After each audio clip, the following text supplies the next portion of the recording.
My name is Weili Cheng. I am the Executive Director of the Yale Alumni Association. I am delighted that you are joining us for this session of our Impact series. This session is about the diversity of thought in the age of unreason. I am pleased to introduce our two panelists or conversationalists.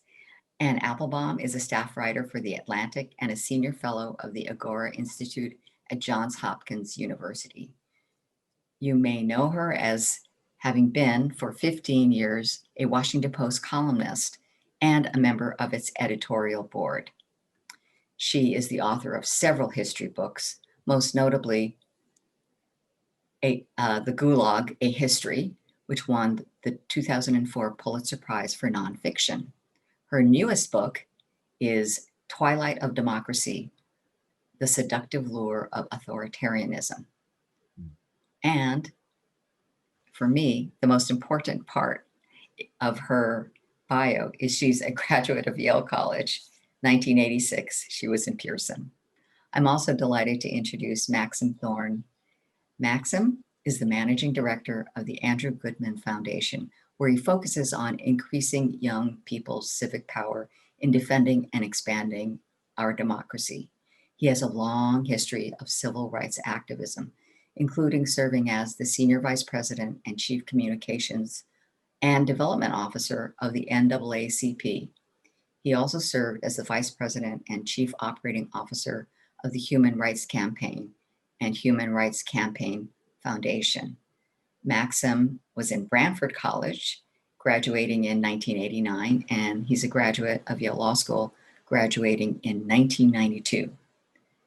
Anne and Maxim, welcome. I will just launch into our first question. So most civic-minded citizens would consider diversity of thought as being a sign of a healthy society. However, if we look at this historically and globally, specifically from a non-Western point of view, diversity of thought has not always been championed and has even been used as a tool of persecution. So when people say diversity of thought, what are they? What are we really talking about? Is it the same as political diversity? And is it worth defending? Anne, your thoughts? So first of all, thank you, Weili. It's a broad question, and I'm sure we'll all take different stabs at it.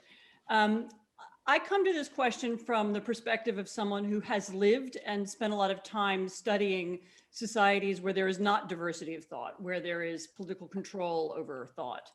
I spent a lot of time in Central and Eastern Europe in the late 1980s and early 90s, at a time when they were in transition from a regime of heavy censorship to something very different. And I've since then spent time in places like Russia and Venezuela, which have different ways of trying to control thought today. And so maybe I'll start by talking a little bit about what the opposite kind of society feels like. Of course, in the 80s, in communist countries as they then were, would-be totalitarian countries. These were not successful totalitarian states in that they didn't fully control everything.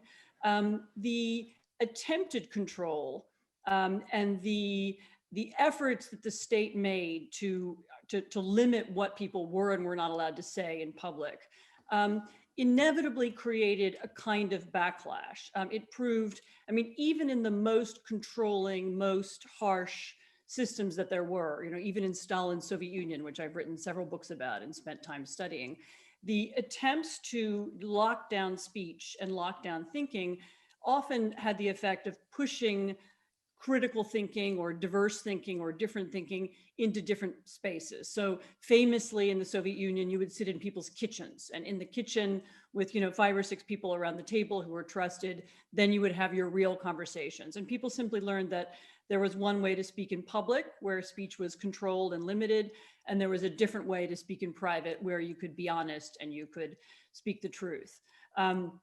In late 1980s Poland, where even those rules were being broken down, you would then have, other kinds of spaces, for example, places of protest where people would shout things that they believed to be true at the police, and the police would fight back. And you even had a form of ironic protest, where there was a famous group called the Orange Alternative that emerged in Poland in the late 1980s, which would march under banners that were parodies of socialist banners or communist banners. So on the anniversary of the Russian Revolution, they marched with signs saying, "Long live Lenin and Stalin, long live the Great Russian Revolution."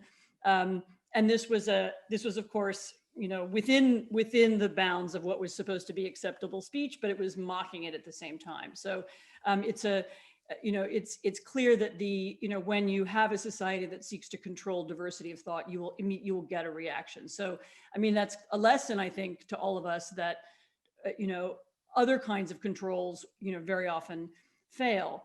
In the modern world, there's often a different form of control or different ways of censorship that I think that are worth being cognizant of, because it shows you a little bit how the nature of these conversations is changing. I mean, often now in, what we're talking about when we talk about freedom of speech in a Western country, or even in a country like Russia, it's not so much the freedom to say things. I mean, you can say what you want now.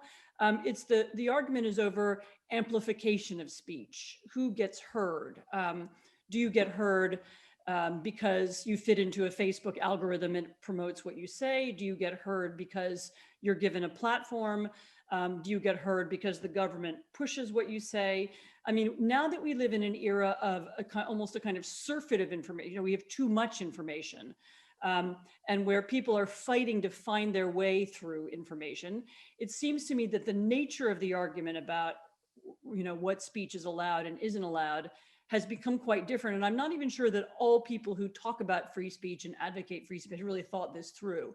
I mean, the real problem in modern America isn't that some big brother, is erasing what you say and throwing it out. It's the question of, how can you speak in a way that people hear you, and what should the rules be about who gets amplified, who gets in. You hear this in universities, this argument over platforms, who gets a platform and who doesn't.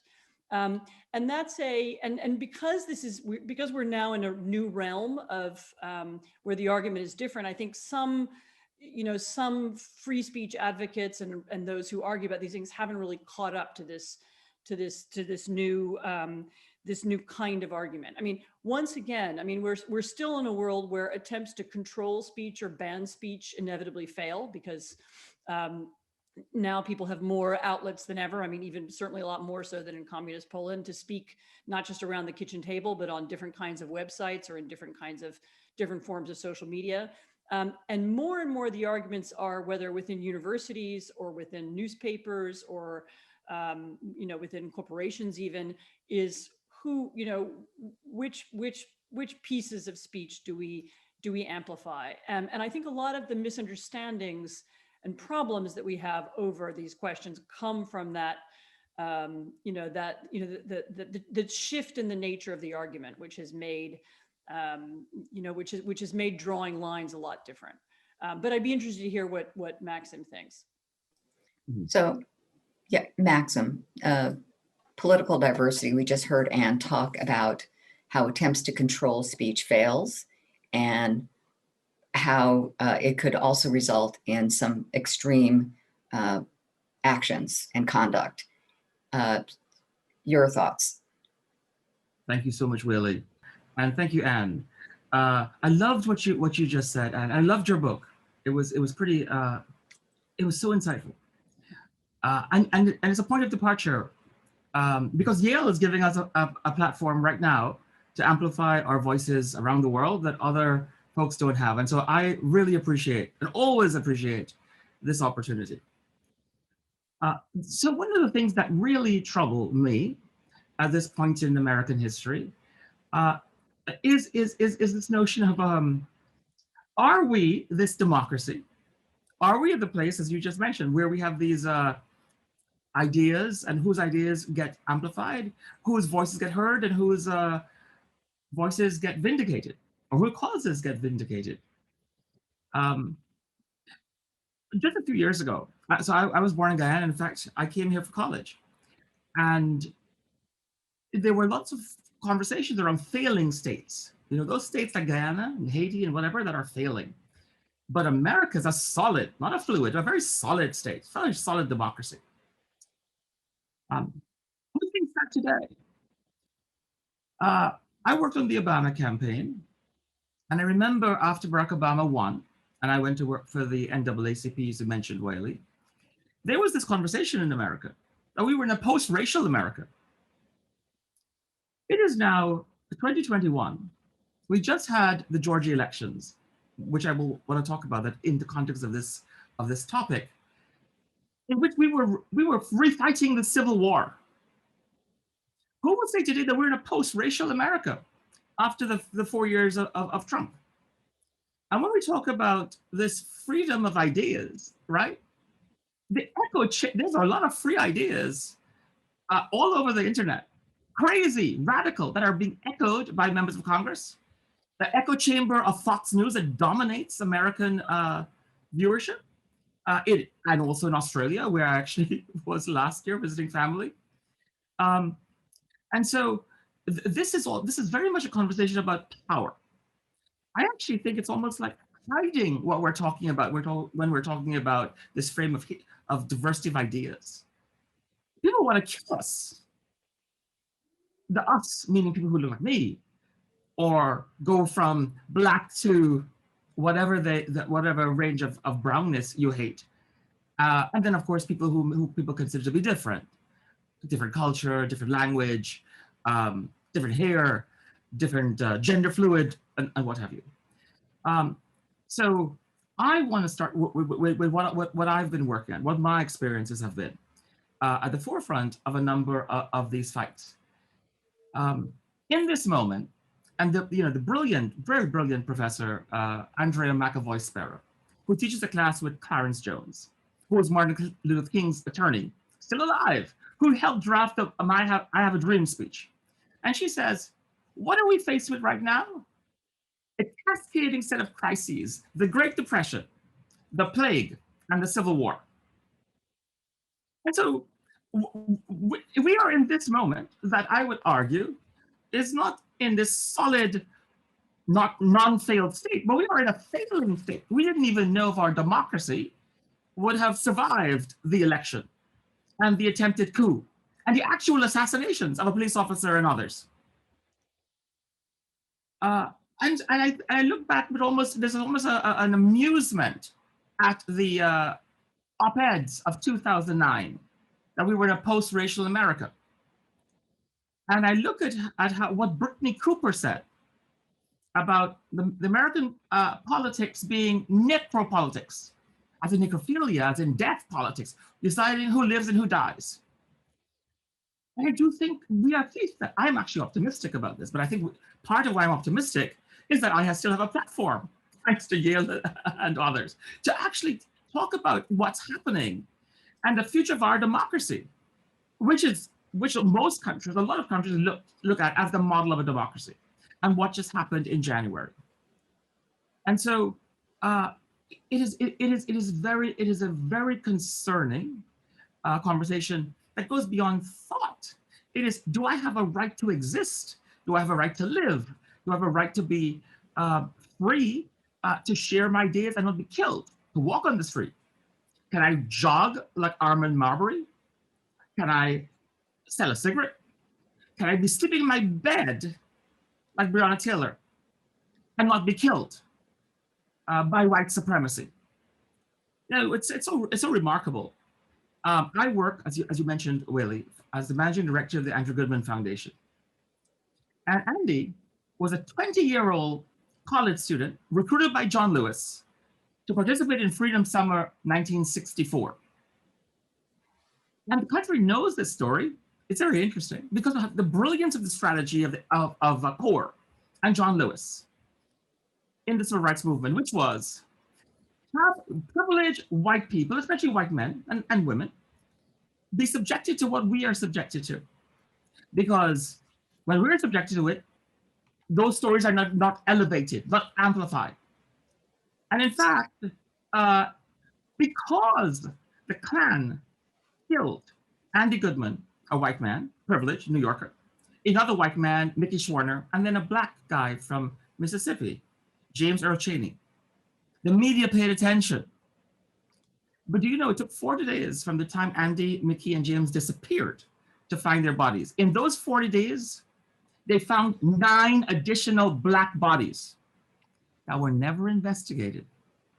It took 40 years to begin to investigate the 9 bodies they uncovered.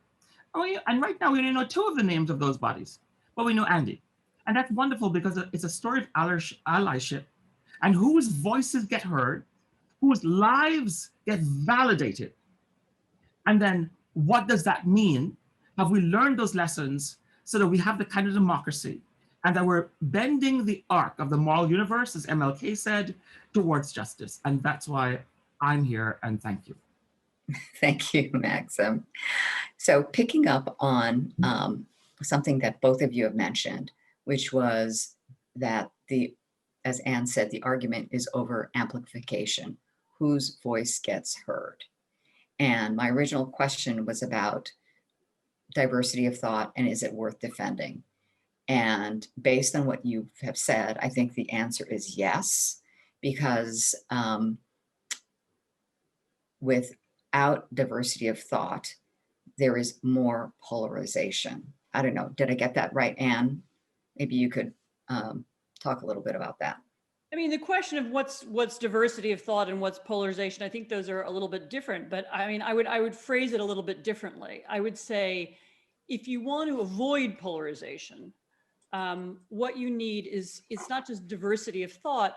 You need ways for people to confront each other in civilized conversation. And so, you know, and this is maybe, you know, and this is a very difficult thing to do. You know, I don't particularly want to confront people who I radically disagree with, and I don't want to spend any time with them because it's not that much fun.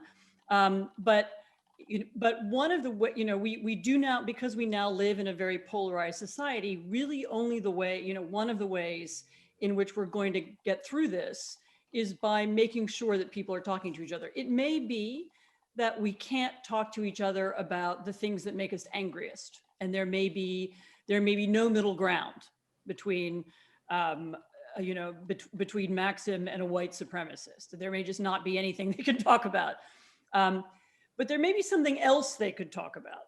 I mean, maybe they could talk about, you know, building roads and infrastructure in Connecticut to make it a more livable state, or I don't know, or maybe the weather, maybe the weather. I want something a little more substantive than the weather. I want some other project or idea that they could speak about. Not even nutrition, apparently, is not politicized right now. Right. I mean, you know, if mask wearing could have been politicized, then anything could be politicized. But the question, and this actually is, this is where maybe Weili, this is where maybe, you know, interesting to you, because you work at a university and have done for a long time. I mean, this to me is something that I think universities might usefully be able to do, is begin to find ways, you know, in which people who have different opinions, people who feel excluded from the mainstream for different reasons, or people who feel they haven't had platforms or been given them, if we can find ways for them to speak, even if it's about things that they, you know, even if they disagree with one another. And I heard somebody, I think it was Jonathan Haidt a couple of days ago, speaking really interestingly on the subject of implicit bias, which is, you know, such an important issue now. And, you know, there's so much consciousness raising. How do we get people to recognize their implicit biases of different kinds? And he said something which I thought was very interesting, which was, you know, really the only way you ever get out of your implicit bias is by talking to somebody who has a different implicit bias. And the way in which you see what yours are is by talking to somebody who has a different one. And that, I think, could be, that's the use of diversity of opinion, is that diversity of opinion is, I mean, maybe it's the opposite of polarization. You know, polarization is when everyone's locked in their boxes and they don't talk. And diversity of opinion is when we find ways for people to speak, and maybe for that civilized conversation. I mean, some conversation that has some kind of rules to it, where the topic is something that isn't going to make people crazy angry, finding some way to give that a platform. I mean, how do we model civilized conflict? How do we model civilized debate? How can we bring marginalized voices into the conversation, in a way that doesn't push others out? I don't know. I mean, this in a way is seems to me one of the most important things facing Yale and facing elite universities that now really are melting pots of very different kinds of people, which was not, certainly not the case 40 or 50 years ago. And even when Maxim and I were there, less so than it is now. I mean, they're much more diverse than they were, 3 decades ago. And how to make sure that everybody on the campus is part of some communal conversation seems to me something the university could do that would model this process for others, if that makes sense. That's just brilliant, Anne. You're totally right, however, right, with this. I'm going to quote James Baldwin. We can disagree and still love each other unless your disagreement is rooted in my oppression and my denial of my humanity and right to exist. I'm happy to have none of them, but I think that you've set out some things that I wonder if are still true. Do we have a shared agreement on the ground rules of our engagement? Do we have a shared agreement on our Constitution and our love for democracy?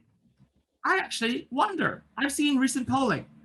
There's a significant number of Americans, mostly of the GOP, who don't support democracy. It's actually greater, a lack of support has increased for democracy. And I think you mentioned this in your book, and other places around the world. That's of deep concern to me. And I think about what you said, how are we resolving our differences? And have they been informed and bettered by our understanding of the past? And I think white people and Black people and brown people come to this quite differently because of our lived experiences or the growing tribalism of our spaces and of our media. Those who look at Fox and those who look at MSNBC and those who listen to Voice of America or whatever, or Democracy Now! The trial of Donald Trump, the second impeachment trial, the whole world saw that what happened on January 6th. And for Black people, especially Black Americans, it brought forth a memory, especially for older people. And that memory is of a lynching trial, where everyone knows these people, those men and those white women, killed and lynched that woman and that man. They saw it with their own eyes. There was no cameras, there were no video, there were certainly no cell phones, but they saw it. And there's a trial. That's a sham. And the perpetrators of the lynching are acquitted. You know what it feels like? That's what, for a lot of people, the acquittal of Donald Trump felt like. You are watching what we all know to be true, that he incited violence, that there was an attempted coup, there was an attempted assassination of the vice president and the speaker. And people died, a police officer. And in front of all, we're told we have lying eyes, that's okay. And so I wonder, at this point, and this is the Senate, at this point in our lives, do we have shared ground rules? Or are we not repeating or going further down the slope of decay that we experienced in the past? You're right that shared ground rules are the only way you can have a civilized conversation, and the only way in which you and me and Weili could sit down and engage with our implicit biases is if we all agreed on what the rules of the conversation were. And there always have been such rules. I mean, there's that we've always had certain kinds of statements or speech that are out of line. You can't shout fire in a crowded theater. You can't shout, racist insults at somebody. I mean, and some European countries have even harsher rules. I mean, in Germany, it's still illegal to print a swastika in a newspaper. I mean, it's actually illegal. You can be arrested and put in jail for it. And that's to do with their history and their rules. It's not illegal in every European country, but it's illegal there. And so each society, I think, has the right to set those rules. And I think one of the things that's happened now in America is that we no longer really agree on what the rules are. And there's what you're allowed to say, who's allowed to speak and how. We've lost some sense of what's legitimate and illegitimate. And some of the fights over free speech on the campus, I think, are that, it's people arguing who has the right and who doesn't have the right to speak. And that's, and there are different, understandably different definitions. I mean, here's a question for you, Maxime. I mean, how do you, if someone like you who looks at the Senate trial, and, I found it equally despicable. Funny enough, because it had a different historical echo for me. It reminded me of, occupied East Germany and the, the way in which the Politburo would suck up to whoever the leader was and admit, and repeat the lies of the regime because they were too afraid to do anything else. So that was it. That was the echo it had from my historical memory. But, but when you look at that, I mean, here's the problem. And I don't have, by the way, I don't have an answer to this myself, or not a good one. Those Republican senators represent a lot of people in this country. They have, a lot of voters, a lot of people voted for them. A lot of people agreed with them. How do we move forward? I mean, if we want to live in a country where there's diverse opinion and yet where history is recognized, where what's the correct approach to those people and those voters? I mean, how do you look at it? I mean, this is a question this is not a rhetorical. I mean, I don't know the answer. I'm wondering. And I wonder too. But I do have some suggestions. One is they read your books and they read everything I've written. This is the ultimate question. This is the ultimate question. What I would say recommendations? Yeah. So, part of what I would respond to what you said. Who has the right or the power to respond? Now, I think of Amy Coney Barrett's testimony when she was being confirmed for the U.S. Supreme Court, and she says this: a legal career is but a means to an end, and that end is building the kingdom of God. Now let me change one word and say this. Imagine if a Supreme Court nominee had said this: a legal career is but a means to an end, and that end is building the kingdom of Allah. You know, I think would have responded quite differently to that candidate. Anyone doubts for a moment? So I think that it is absurd, but I don't hear the kind of conversation that we're having in the depth, because we have the time, in our outlets. Of course, the Atlantic may be a definite exception, or the Guardian and the New York Times and so forth. And that is this: how can sitting senators who conspired to have a coup and an insurrection be part of the trial and the jury? It is true that they represent certain people, but you take a separate oath to be a senator, to uphold the Constitution, and you also take an oath before the trial to uphold the Constitution and to listen to the evidence. That does not permit you to say, but people voted me in to be a bigot and a racist and to attempt a coup, because that's obviously opposed to the Constitution. But that's exactly what happened, I believe, Anne. That those people, and I think that's what motivates. And so that shows to me a message that we have to really interrogate. That you, not you, but them, that they actually don't believe in the Constitution. They don't believe that there's an independent commitment to the Constitution that's separate from any partisan and tribal way that got them to that job and that role. There's a difference, and I think that nuance is disappearing. And one of the points you made that I was so impressed with in your book is the growing tribalism, not the decreasing tribalism. And I experience that in my daily life. Here, I live in New Jersey, in Paterson, New Jersey. And when I first moved in, which is 2 decades ago, there were problems, but people were chatting. Now I feel like we're in such different communities. We listen to completely different things. People have never heard what I've heard. I've never heard what they've heard. And that's a problem for the future. So both of you have raised really, in a nutshell, what this discussion is about, this conversation. We, as Yale alumni, can make an impact to protect free speech and diversity of thought. You mentioned the need to have conversations, difficult conversations. Are there foundational books, websites, periodicals that you recommend we could use as a resource towards this end? Anne, your book? It's not obligatory to read my book, don't worry. No, look, I mean, it depends what are the confrontations that you're trying to create. I mean, so if we were to put, Maxim in the room with a couple of Republican senators, yeah, we would want them all to have read, histories of Reconstruction. We would have want them to read histories of the Civil Rights Movement.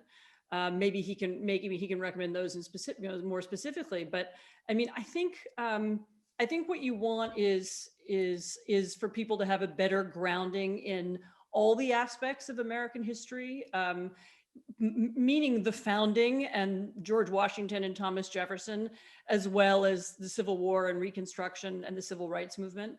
I think making sure that people have that full range of understanding so that they can understand different people's perspectives.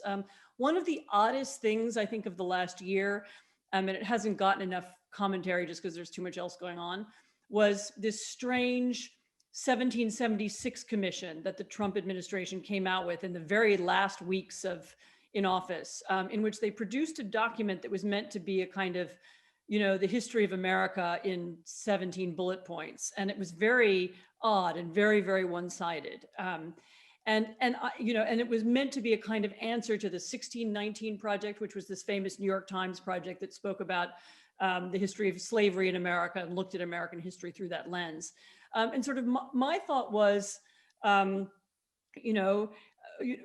it be interesting to do a project that looked, that spoke to the writers of both of those documents, and came up with, a more interesting and nuanced version of American history. I mean, not that they don't, it's not to, I don't want to draw an equivalence between the two projects, because one was sincere. I think the 1619 project was, and I think the 1776 project wasn't, but that's if there were more confrontations between people who had different historical points of view, and who knew the nuances of American history better, then I think all of our conversations would be better. So I would say, take lots of Yale courses in history, read David Blight's biography of Frederick Douglass, read David Davis on the history of America as well. I mean, there's so many great, there have been so many excellent books on American history. I don't know that I can list them all here, but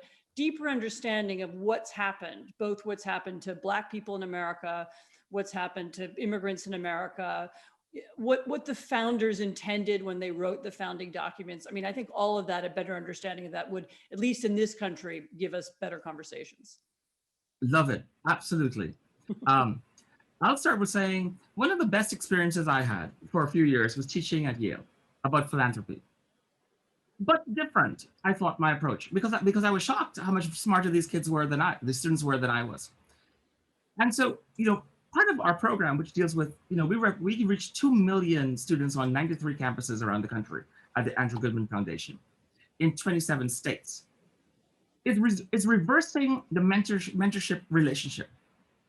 A lot of the old generation, the baby boomers and the Gen X, need to be mentored by young people. So sure, we need intergenerational conversation where we are chatting with people who are younger, Gen Z. But Gen Zs, we have so limited knowledge of the advances.